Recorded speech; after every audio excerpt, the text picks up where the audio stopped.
Bom dia! Eu saúdo a todos com a graça e a paz do Senhor Jesus Cristo.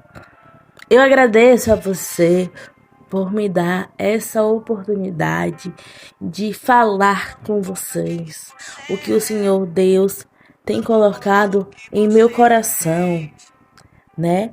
E eu vim trazer uma mensagem hoje na qual o Senhor também colocou em meu coração. E eu espero que você possa ouvir, meditar, entender, compartilhar, né? E para vocês que ainda não são inscritos, se possível, se inscrevam, né? Curta essa mensagem para que venha chegar mais longe.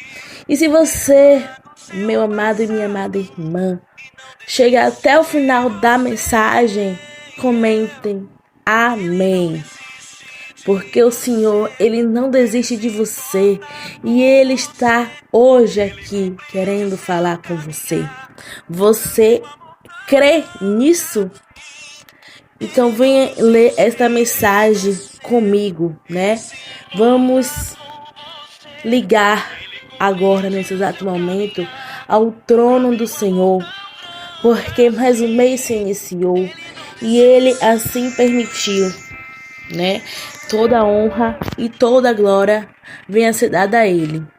O livro que eu venho ler hoje, a mensagem que eu venho trazer, está em Mateus, capítulo 17, no seu versículo 14 ao 15, que fala: Quando chegaram onde estava a multidão, um homem aproximou-se de Jesus e ajoelhou-se diante dele e disse: Senhor, tem misericórdia do meu filho.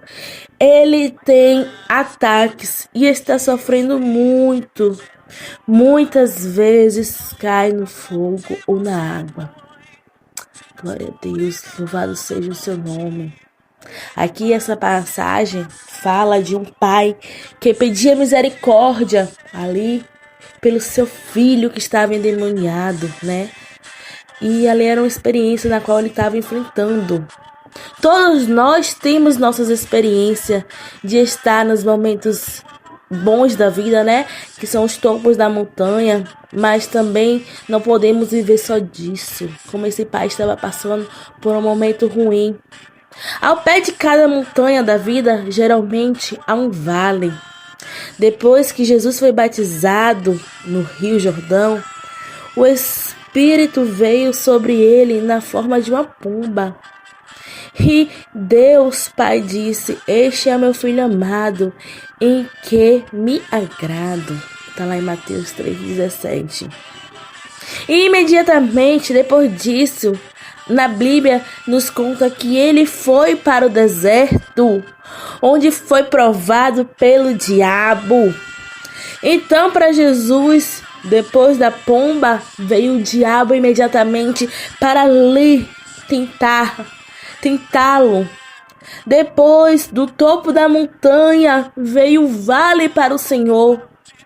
Depois de tempos de grandes bênçãos, vieram tempos de ataque, de dificuldade e até de tentação.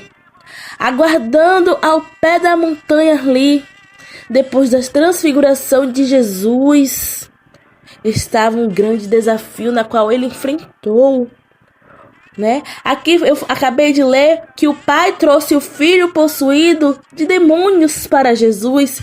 Esse homem havia tentado de tudo, já não sabia o que fazer, até mesmo eu acredito que já não havia mais esperança, muitas a se acreditar. Ele só tinha mais uma esperança ali, que era Jesus. Tinha chegado ao ponto do desespero, pois qual é o pai que vê seu filho se lançar no fogo e vai ficar calmo? Os discípulos ali que estavam com Jesus tampouco sabiam o que fazer também. Tinham estado na montanha com Jesus, mas com esse tipo de coisa eles não sabiam lidar. Olha o que eu quero falar hoje para você, que a gente está na igreja. Mas às vezes a gente está desligado das coisas do Senhor. E quando acontece alguém se manifestar, muitos não sabem como lidar com isso. Ficam chocados, né? Então ali a gente tem que estar preparado para toda a adversidade que vai nos acontecer, né? Jesus ali tocou naquele menino e o transformou, o libertou, retirou esses demônios que ali habitavam nele. A Bíblia nos conta que Jesus repreendeu os demônios e este saiu do menino e desde aquele momento ele ficou curado. Mateus 17:18.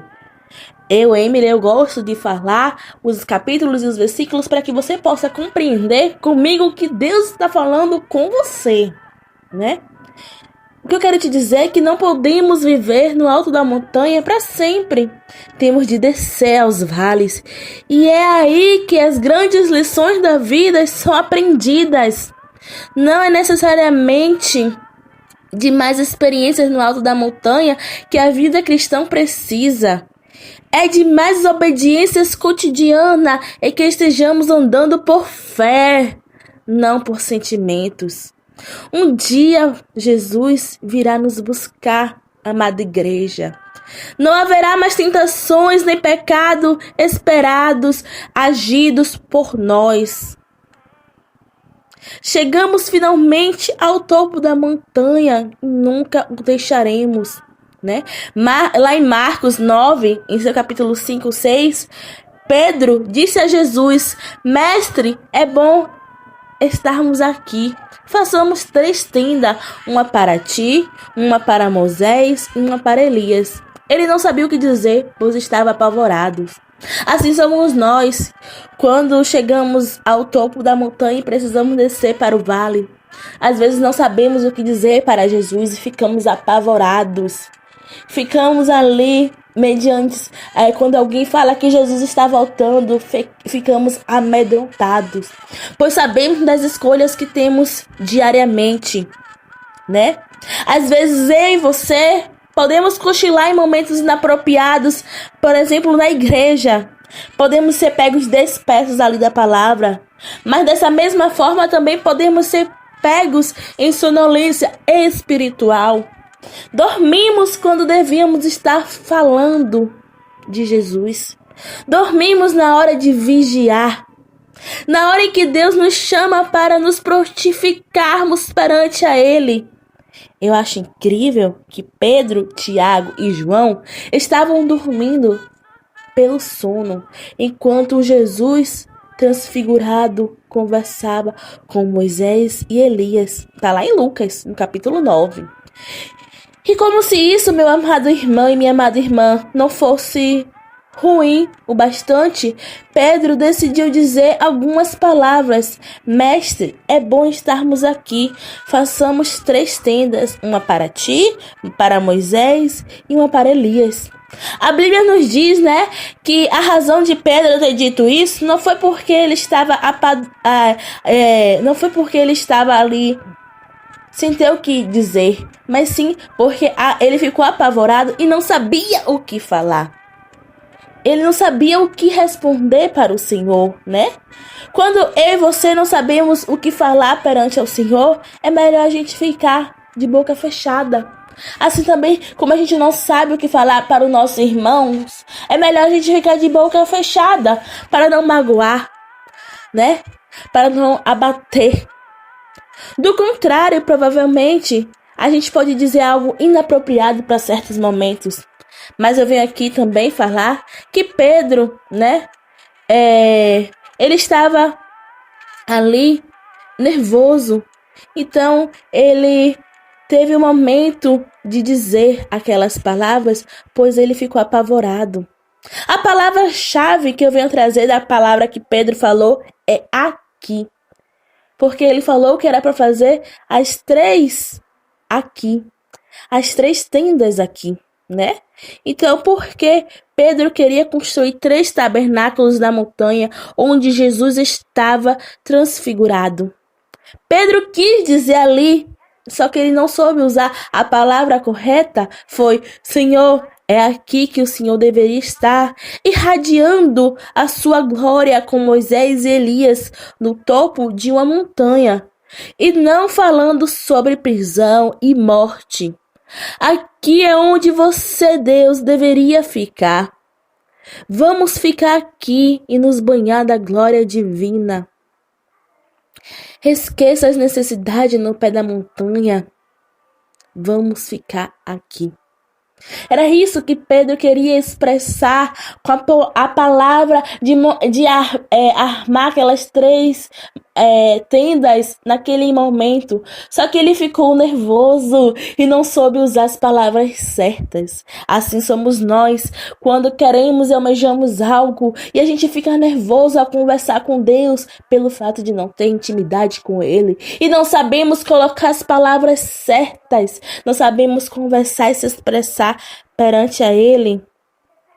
Enquanto o mundo se torna mais obscuro, há uma tendência entre os cristãos de querer se retirar para a sua própria panelinha, para a sua própria turma, né? E concentrar-se em suas próprias necessidades e problemas enquanto se esquecem de todas as outras pessoas, dos seus irmãos ali em Cristo Jesus.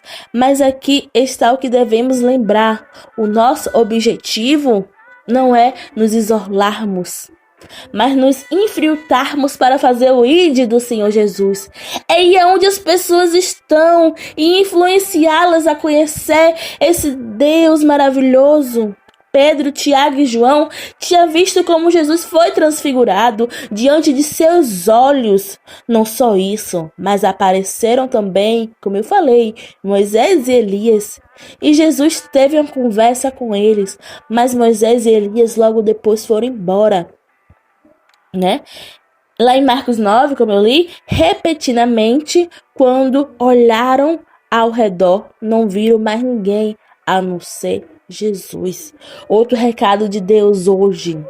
Você vai passar pelo vale, você vai olhar para o lado, para o outro, vai estar se sentindo só, mas tem um que está do seu lado ao tempo todo, e esse é Jesus. Ele não vai te abandonar em meio ao fogo, em meio ao deserto, em meio à sede, em meio à falta do pão, em meio às tentações diárias. Ele é o único que vai estar com você. E ele está dizendo: ei, eu estou com você.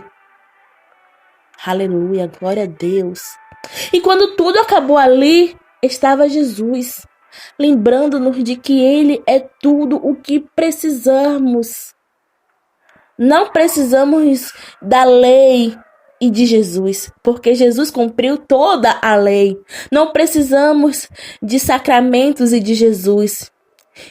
Precisamos de Jesus e de boas ações.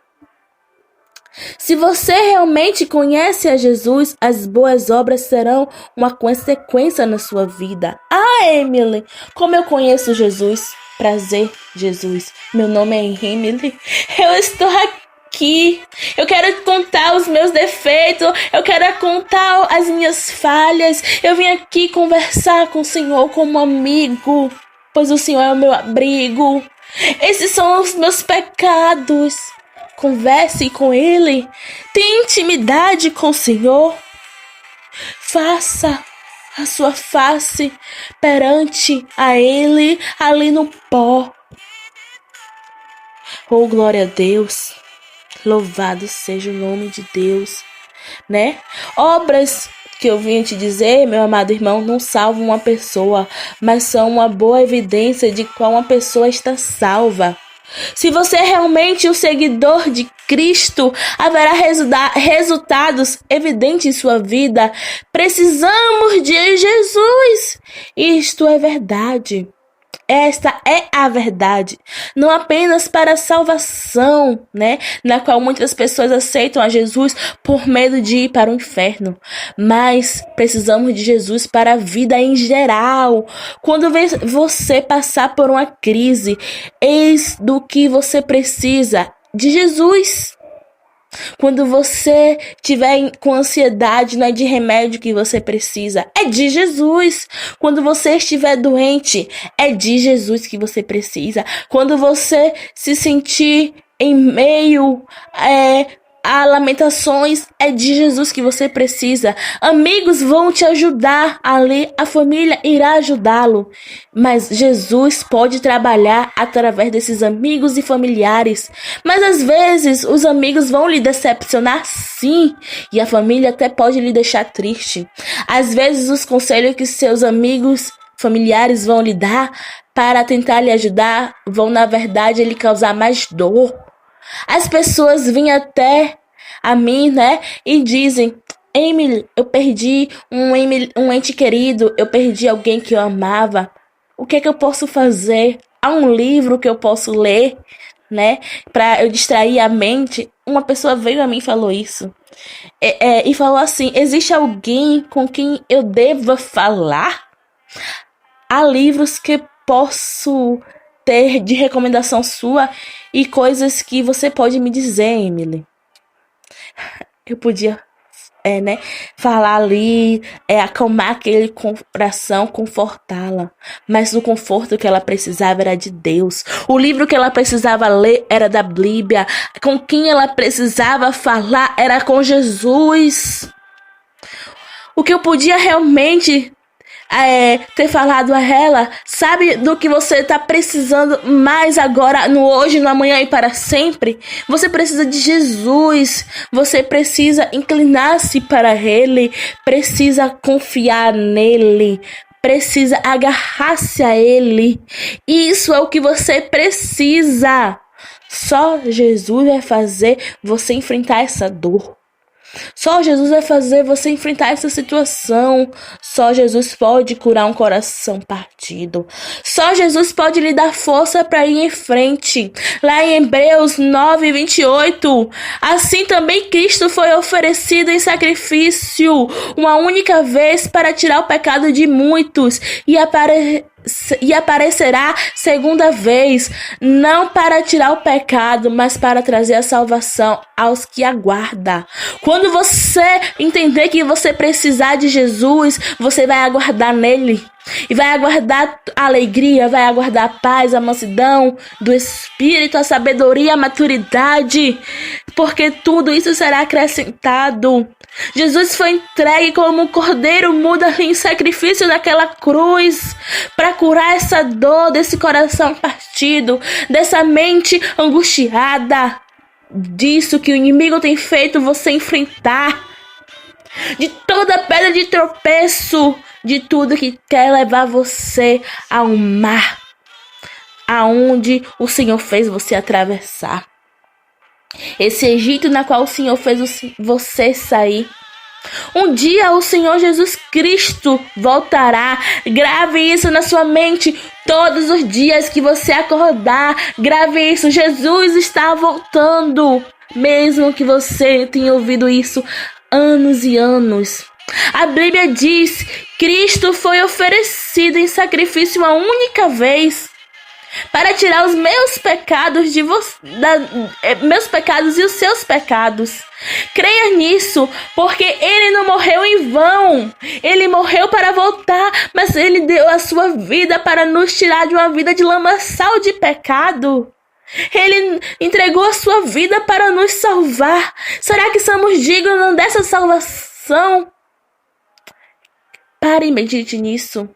Você está pronto para esse dia, o dia da volta de Jesus? Você está pronto para o retorno do Senhor?